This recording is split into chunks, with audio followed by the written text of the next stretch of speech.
Hi friends, good morning. ಎಲ್ಲರೂ ಹೇಗಿದ್ದೀರಿ? ಆರಾಮಿದ್ದೀರಿ ಅಂತ ಅಂದ್ಕೊಂಡಿದ್ದೀನಿ. ನಾನು ಕೂಡ ಆರಾಮಿದ್ದೀನಿ.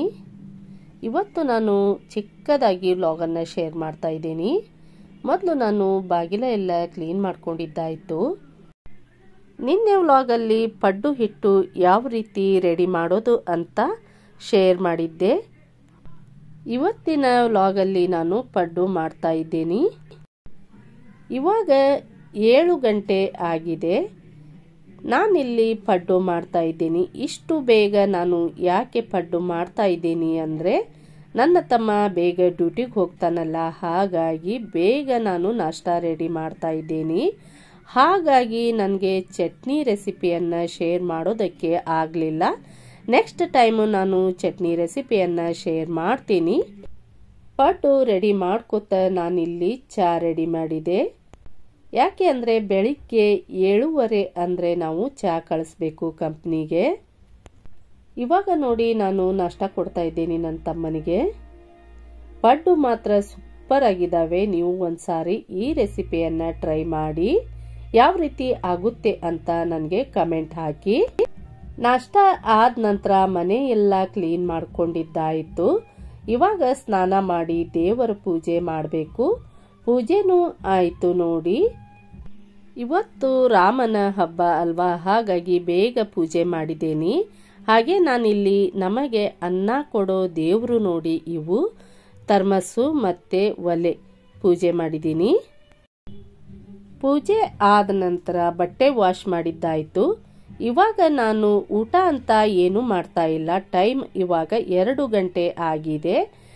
ನಾನಿಲ್ಲಿ ಅವಲಕ್ಕಿ, ಮೊಸರು, ಸಕ್ಕರೆ ಮಿಕ್ಸ್ ಮಾಡಿಕೊಂಡು ತಿಂತಾ ಇದ್ದೀನಿ. ನನಗೆ ಅವಲಕ್ಕಿ, ಮೊಸರು, ಸಕ್ಕರೆ ಅಂದರೆ ತುಂಬ ಇಷ್ಟ. ಯಾವಾಗಲಾದರೂ ನನಗೆ ಊಟ ಮಾಡೋದಕ್ಕೆ ಬೇಜಾರಾದಾಗ ಈ ರೀತಿ ನಾನು ತಿಂತಾ ಇರ್ತೀನಿ.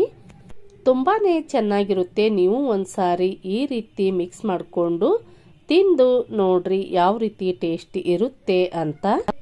ಇವಾಗ ನೋಡಿ ನಾನು ಚಹಾ ಮಾಡೋದಕ್ಕೆ ಇಟ್ಟಿದ್ದೆ. ಚಹಾ ರೆಡಿ ಆಯಿತು. ಚಹಾ ಸೋಸಿ ಕಂಪನಿಗೆ ಕಳಿಸ್ಬೇಕು. ಇಲ್ಲಿ ನಾನು ಚಹಾ ಸೋಸ್ತಾ ಇದ್ದೀನಿ.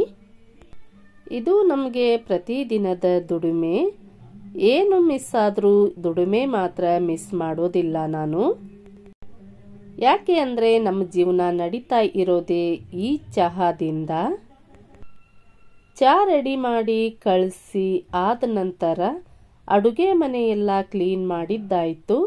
ಇವಾಗ ನಾನು ಯಾಕೆ ಇಷ್ಟು ರೆಡಿ ಆಗಿದ್ದೇನಪ್ಪ ಅಂತಂದರೆ, ನಾನು ನಮ್ಮ ಮನೆಯವರು ಸಿದ್ದಾರೂಢ ಮಠಕ್ಕೆ ಹೊಂಟಿದ್ದೇವೆ. ಹಾಗಾಗಿ ನಾನು ರೆಡಿ ಆಗಿದ್ದೀನಿ. ನಾನು ಜಾಸ್ತಿ ಓವರ್ ಆಗೇನು ಮೇಕಪ್ ಆಗೋದಿಲ್ಲ, ಸಿಂಪಲ್ ಆಗಿ ಮೇಕಪ್ ಆಗಿದ್ದೀನಿ. ನಾನು ನನ್ನ ಜೀವನದಲ್ಲಿ ಈ ರೀತಿ ಎಲ್ಲ ಇರ್ತೇನೆ ಅಂತ ಅನ್ಕೊಂಡೇ ಇರಲಿಲ್ಲ ಫ್ರೆಂಡ್ಸ್. ಇವಾಗ ನೋಡಿ ನಾವು ಸಿದ್ದಾರೂಢ ಮಠಕ್ಕೆ ಹೊಂಟೇವಿ. ಇವತ್ತು ರಾಮನ ಹಬ್ಬ ಅಲ್ವಾ, ಹಾಗಾಗಿ ಹುಬ್ಬಳ್ಳಿಯಲ್ಲಿ ಈ ರೀತಿ ರಾಮನ ಹಬ್ಬ ಆಚರಣೆ ಮಾಡಿದ್ದಾರೆ. ಎಲ್ಲಿ ನೋಡಿದ್ರು ಫಂಕ್ಷನ್ನು, ಡ್ಯಾನ್ಸು ಎಷ್ಟೊಂದು ಚೆನ್ನಾಗಿ ಮಾಡಿದ್ದಾರೆ ಅಂದರೆ ಅಷ್ಟು ಚೆನ್ನಾಗಿ ಮಾಡಿದ್ದಾರೆ. ಮಕ್ಕಳು ತುಂಬ ಚೆನ್ನಾಗಿ ಡ್ಯಾನ್ಸ್ ಮಾಡ್ತಾ ಇದ್ರು. ಹಾಗಾಗಿ ನಾನು 5 ನಿಮಿಷ ನಿಂತ್ಕೊಂಡು ವಿಡಿಯೋ ಮಾಡಿಕೊಂಡೆ. ಇಲ್ಲಿ ನೋಡಿ ಮಕ್ಕಳು ಎಷ್ಟು ಚಂದ ಡ್ಯಾನ್ಸ್ ಮಾಡ್ತಾ ಇದ್ದಾರೆ ಅಂತ. ನನಗೆ ತುಂಬ ಇಷ್ಟ ಆಯಿತು, ಹಾಗಾಗಿ ವಿಡಿಯೋ ಮಾಡಿಕೊಂಡೆ. ಅದನ್ನು ನಿಮ್ಮ ಜೊತೆ ಶೇರ್ ಮಾಡಿದ್ದೀನಿ. ಇಲ್ಲಿ ನೋಡಿ ನಾವು ಸಿದ್ದಾರೂಢ ಮಠಕ್ಕೆ ಬಂದ್ವಿ. ಹಾಗೆ ನಾನು ಹೊರಗಿನಿಂದ ಸ್ವಲ್ಪ ವಿಡಿಯೋ ಮಾಡಿಕೊಂಡೆ. ಪೂರ್ತಿಯಾಗಿ ನಾನು ವಿಡಿಯೋ ಮಾಡಲಿಲ್ಲ. ಯಾಕೆ ಅಂದರೆ ಮೊನ್ನೆ ವ್ಲಾಗಲ್ಲಿ ನಾನು ಶೇರ್ ಮಾಡಿದ್ದೆ. ಹಾಗಾಗಿ ಎಷ್ಟು ಚೆನ್ನಾಗಿ ಕಾಣ್ತಾ ಇದೆ ನೋಡಿ ಸಿದ್ದಾರೂಢ ಮಠ. ಇಲ್ಲಿ ನೋಡಿ ಹೊರಗಡೆ ಎಲ್ಲರೂ ದೀಪ ಹಚ್ಚುತ್ತಾ ಇದ್ದಾರೆ. ನಾನು ಕೂಡ ಎಣ್ಣೆ ಹಾಕ್ತಾ ಇದ್ದೀನಿ. ಪ್ರತಿದಿನ ಸಿದ್ದಾರೂಢರ ಮಠದಲ್ಲಿ ಈ ವೈಭವ ಇರುತ್ತೆ ಫ್ರೆಂಡ್ಸ್. ನಿಮಗೆಲ್ಲರಿಗೂ ಸಿದ್ದಾರೂಢರ ಆಶೀರ್ವಾದ ಸಿಗಲಿ ಅಂತ ನಾನು ಕೇಳ್ಕೊಳ್ತಾ ಇದ್ದೀನಿ.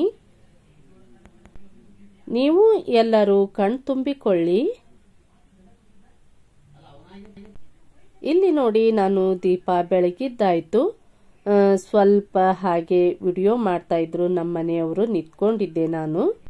ಎಷ್ಟು ಚಂದ ಇದೆ ಅಲ್ಲ ಸಿದ್ಧಾರೂಢರ ವೈಭವ. ದೀಪ ಬೆಳಗಿ ಆದ ನಂತರ ಗುಡಿ ಒಳಗೆ ಬಂದೆ. ಸಿದ್ಧಾರೂಢ ಅಜ್ಜನಿಗೆ ಮಂಗಳಾರತಿ ಮಾಡ್ತಾ ಇದ್ದಾರೆ ನೋಡಿ ಫ್ರೆಂಡ್ಸ್. ನೋಡಿ ಕಣ್ತುಂಬಿಕೊಳ್ಳಿ. ಇವತ್ತು ನಾನು ಸಿಂಪಲ್ ಆಗಿ ವ್ಲಾಗ್ ಮಾಡಿದ್ದೀನಿ. ಮತ್ತೆ ನೆಕ್ಸ್ಟ್ ವ್ಲಾಗ್ ಅಲ್ಲಿ ಸಿಗೋಣ ಫ್ರೆಂಡ್ಸ್. ಇವತ್ತಿನ ಈ ವ್ಲಾಗು ನಿಮಗೆಲ್ಲರಿಗೂ ಇಷ್ಟ ಆಗಿದೆ ಅಂತ ಅನ್ಕೊಂಡಿದ್ದೀನಿ. ಶೇರ್ ಮಾಡಿ, ಲೈಕ್ ಮಾಡಿ, ಕಮೆಂಟ್ ಮಾಡಿ, ಸಬ್ಸ್ಕ್ರೈಬ್ ಆಗಿ, ಹೊಸ ನೋಟಿಫಿಕೇಶನ್ಗಾಗಿ ಬೆಲ್ ಬಟನ್ ಪ್ರೆಸ್ ಮಾಡಿ. ಧನ್ಯವಾದಗಳು. ನಿಮ್ಮ ಸಪೋರ್ಟ್ ನನಗೆ ತುಂಬಾ ಮುಖ್ಯ ಫ್ರೆಂಡ್ಸ್. ಪ್ಲೀಸ್ ಸಪೋರ್ಟ್ ಮಾಡಿ.